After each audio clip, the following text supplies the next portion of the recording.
Natukal na nala ning City of San Fernando Police Office reng driver dareng aduang saken asangkot king hit and run king metong nga pedestrian king MacArthur Highway Barangay Tela Bastagan Ciudad San Fernando inyang milabas sa January 9. Agpangkang Police Lieutenant Colonel Aris Gonzalez ing Chief of Police ting San Fernando PNP minarap ne kareng otoridad ing truck driver ngening Martes January 13 kay bat ning gewang CCTV backtracking at coordination king Land Transportation Office. Pauli na niti, abalo la ren detali dareng saken at reng driver dareti at tambing lang kinumbira king police station. Mika pa manarap mo naman king police station, pilataning driver ating pamilya ning biktima. Makanyan man, alala pa kanong pinala desisyon ng pamilya, dikil king posibleng aksyon, kabang paninayin pa rengaluang kamag-anak. Base king investigasyon, meto nga kotsi, papuntang San Fernando, ing minunang mekatod king biktima, sangkan bang mibalog CAT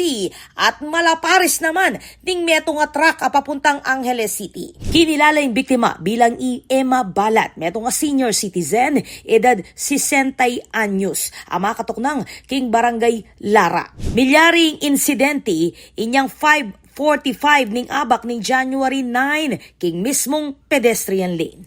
Ako po, Patricia Mamangon para king News Force, Pampanga. Balitang tutuking Balen, susuyo.